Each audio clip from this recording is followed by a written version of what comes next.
in the Marxian system, if your wages are set by the government, how do they get you to produce more?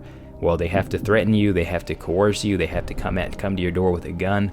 There's only one way for them to get you to work more, and that is through forced labor. And I think that black people as a whole, we've had enough of forced labor. I don't know. I'm gonna edit that out. Hey, welcome back to another video, and today we've got a little bit of a controversial one, but before we get started, I just want to say that no, I'm not a self-loathing black person. I'm not here to speak for white people. What's going on with him? You know what look at my African American over here. I'm not here to, because I hate myself or something. I'm here because I just want to propose an alternative, and I want to point out something, hopefully, to someone that has never seen these things before. I just want to show somebody that maybe they are supporting something that they don't understand. Before we get into it, I want to make a distinction between the statement Black Lives Matter and the organization Black Lives Matter. In this video, we're going to be talking about the organization Black Lives Matter. We're not going to be talking about the statement because I don't think that most people in their right mind would disagree with the statement Black Lives Matter. Of course, Black Lives Matter, and that doesn't mean I'm here to speak for all lives matter, because that's just a reactionary group. They don't even really have an organization. But what I'm here to speak for is people who don't understand what the organization stands for. I'm here to speak for people who don't understand the implications of what the organization stands for. As a people, we're being somewhat gaslighted right now, in my opinion, because it's very hard to disagree with the statement Black Lives Matter. If you're against Black Lives Matter, it seems like you're against the statement Black Lives Matter. Or give you another example. If you're against, say, the Patriot Act, which allowed the government to spy on us, it allowed them to get into all of our data, things of that nature. If you're against the Patriot Act, well, it looks like, well, you're not a patriot, you don't love America, you hate America, you don't want terrorists to be caught. This is something that happened after 9/11, but in reality, you are against government surveillance. If the Patriot Act was named accurately, it would have been named the Government Surveillance Act. And if Black Lives Matter, the organization, was named accurately, it would be advancing the Marxist agenda. Now, whether you agree with the Marxist agenda is your choice. I'm not telling you to agree with what I'm about to present. Actually, I would encourage you to disagree with everything that I say, everything that a politician says, until you're able to verify it for yourself. Was concerned or is concerned that that there's a lack of perhaps ideological direction in Black Lives Matter that would allow it to fizzle out, as he said, in comparison to Occupy Wall Street. As you are advanced in your own organization, as you all are headed to Cleveland to participate in this Black Lives Movement conference, how do you respond to that particular critique? Again, a loving critique from an elder of the struggle that some others share, that I've even shared as well, to be frank, as a concern about, in part because of the co-optation and the appropriation, that a more clear ideological structuring might be of some value here. But how do you respond to those kinds of, again, loving criticisms? I think that the criticism is helpful. I also think that it might, I think of a lot of things. The first thing I think is that we actually do have an ideological frame. Myself and Alicia in particular are trained organizers. We are trained Marxists. We are super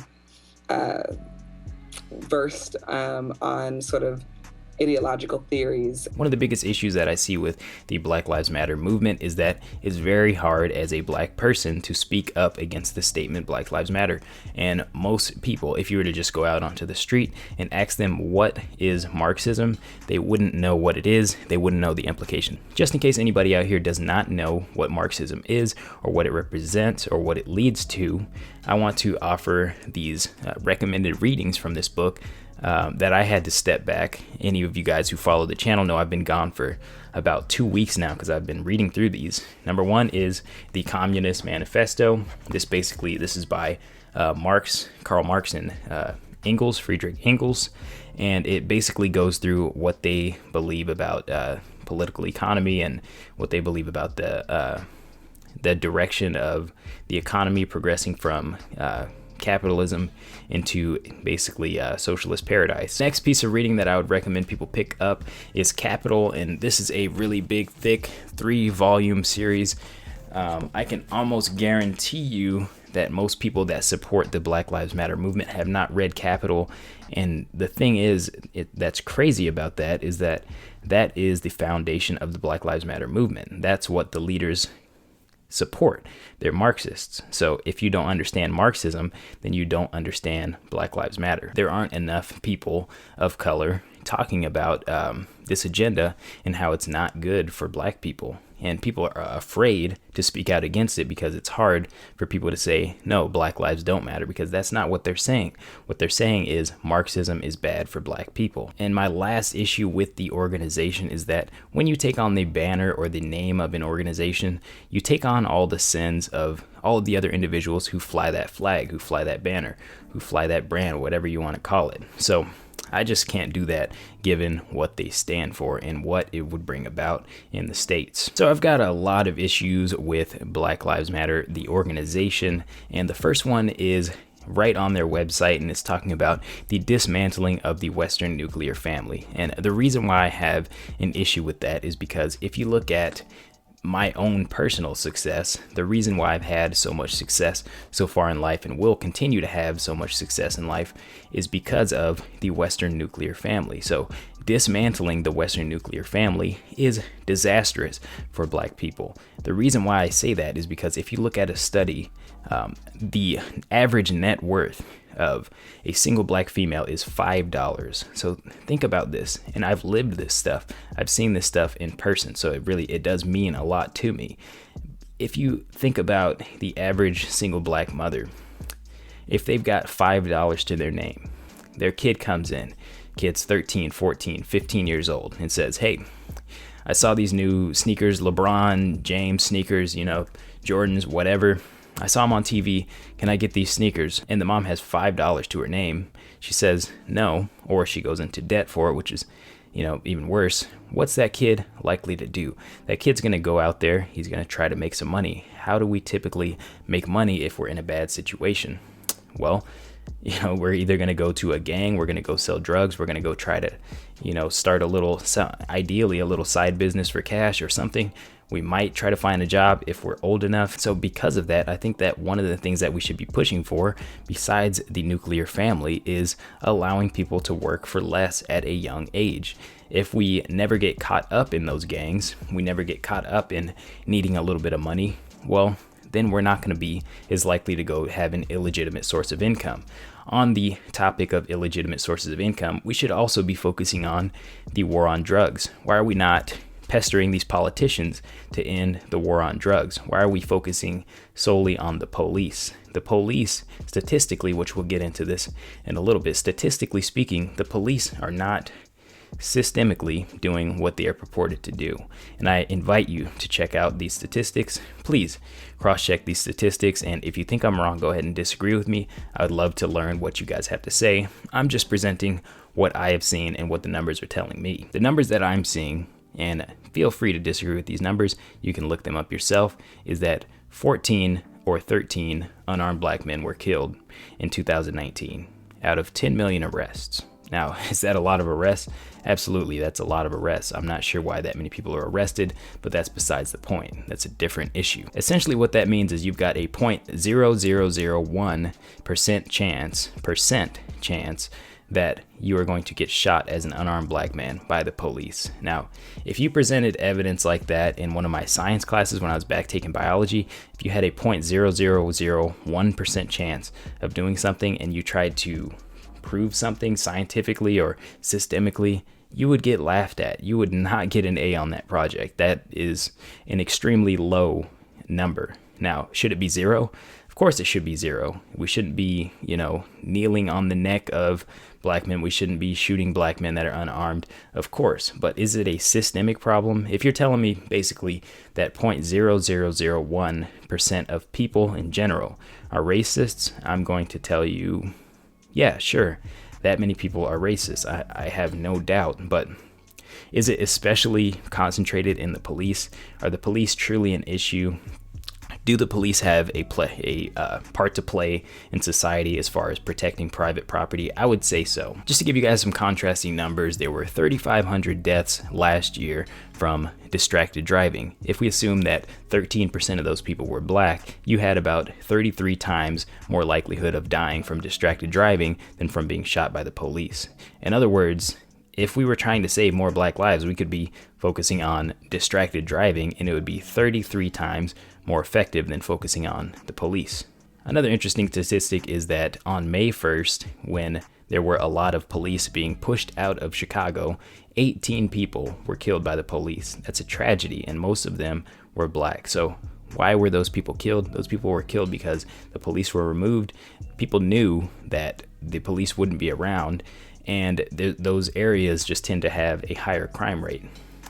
Obviously, with this being an investing channel, this video is a little bit off base, but I think that a lot of crime comes from a lot of desperation. A lot of desperation comes from being economically downtrodden. And why are black neighborhoods downtrodden? We can get into that maybe in another video. We'll get into a little bit in this video, but first I want to give you guys a little bit of personal history, a little bit of my personal background, as I should have done earlier. So anyways, who am I? I am from Seattle, and my parents are in the 1%. So I always have the question for people when they're throwing around all this economic data and averages. People, always concerned with being average, which that's not what we're trying to do here on this channel. Why did my parents end up in the 1%? There's got to be a reason behind that. It's not just luck. It's because of something that they did. It's because of a way that they conduct themselves. So why am I nearing the 1% for my age bracket? There's got to be something to it. Why is it that whenever our cousins would come over that weren't from, a two-parent household, why when they came to live with us, why did their grades start going up? And why did my friends have the same situation?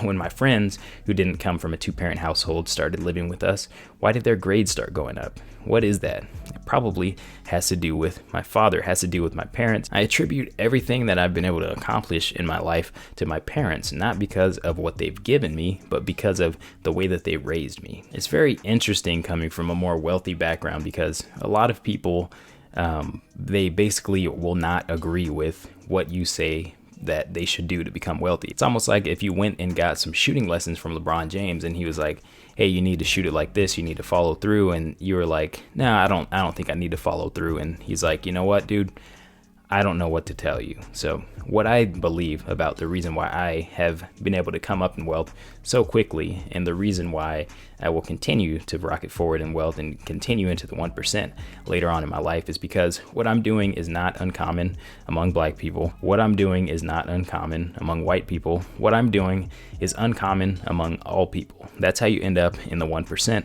is that what you're doing is not normal. It's not. The amount of saving that you're doing is not normal. The amount of work that you're doing is not normal. The amount of value that you provide to society is not normal. So I think that's what we should be focusing on. And when you start focusing on building wealth and being abnormal, you start to come up with some very different beliefs. Two beliefs that I think is very important for people to understand is that, number one, valuable people will become rich. If people value what you have to offer, whether it be your ability to make a product, whether it be your ability to make people laugh, whether it be your ability to inspire people, be insightful, whatever your gift is, you have to find that. And people who work to develop their value will become valuable, and then once they become valuable, they will become rich. I think those values are important because if you don't work to cultivate that value within yourself, you're not going to become rich, because if people don't value your services,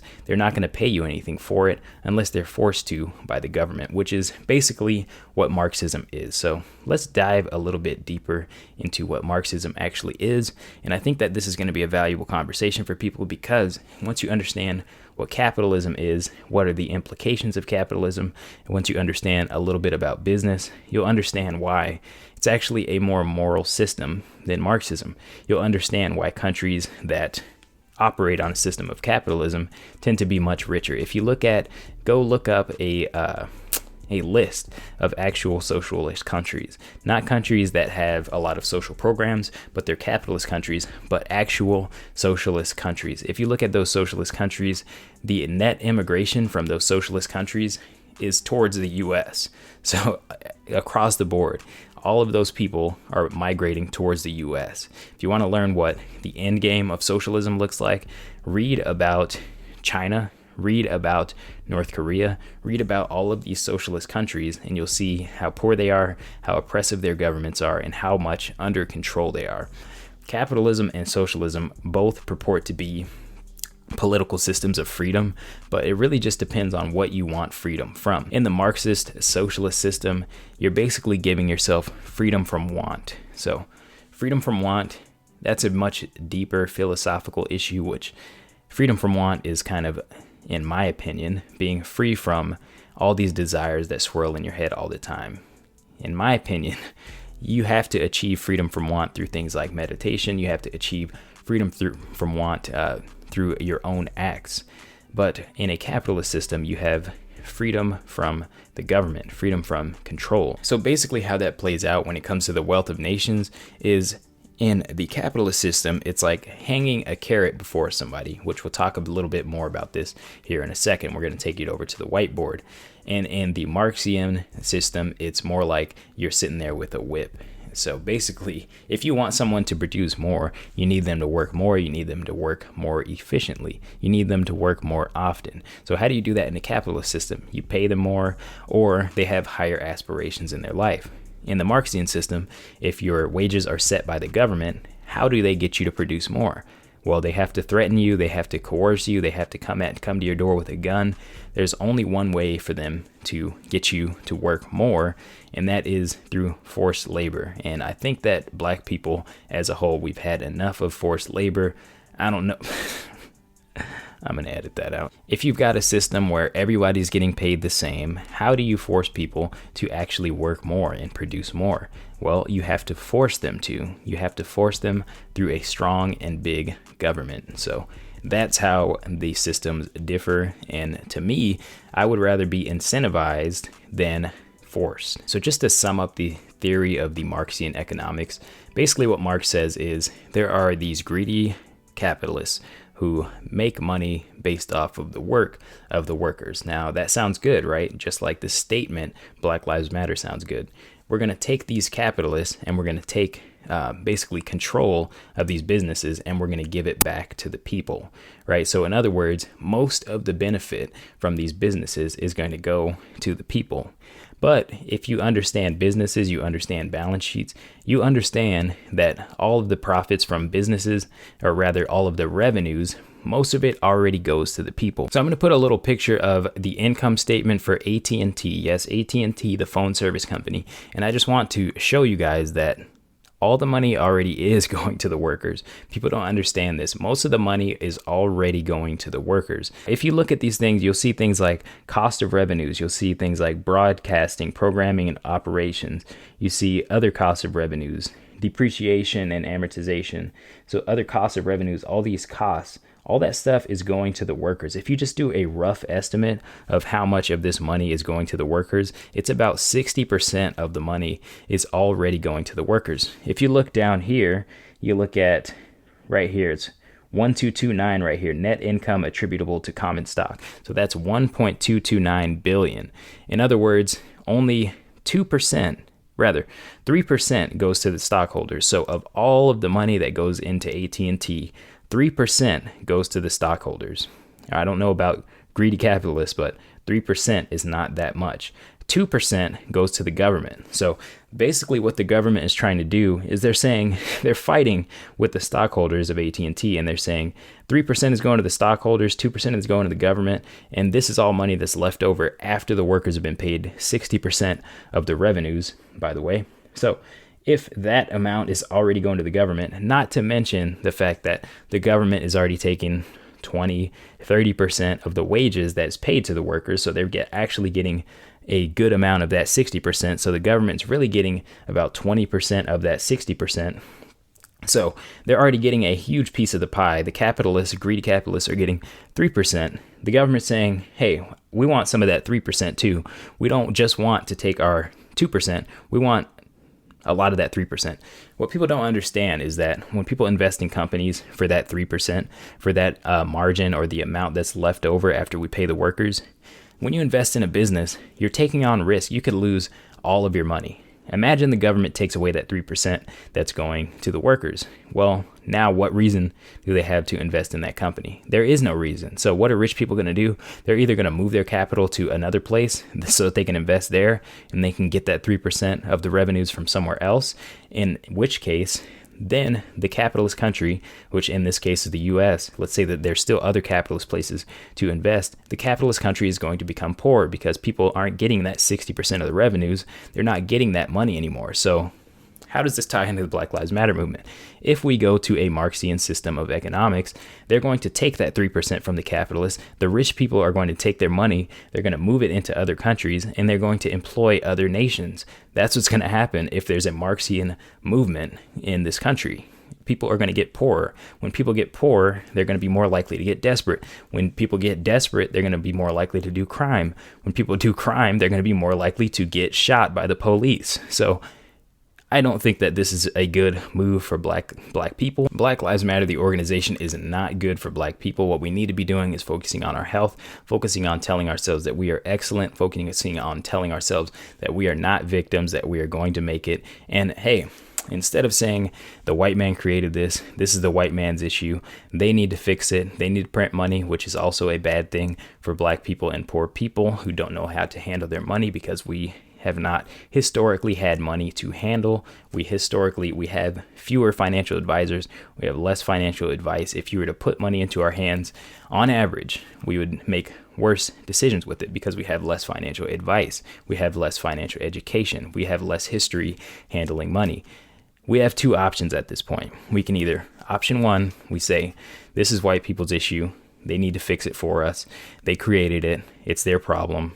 Or option two, we wake up in the morning, we look ourselves in the mirror, we say, there's a black-white wealth disparity. We say, well, I'm black, I'm going to go build some wealth, I'm going to go take charge of my life, I'm going to have a good life. And anyways, hopefully you guys like this video. I've been gone for a long time. This has been festering on my mind. I would recommend that you guys go read those books. Make sure that you guys verify all of these facts. I'm just a guy on the internet saying things on the internet that I hope will help you guys out. If you guys want to see more of me, do join the Facebook group, and I'll see you guys in the next video.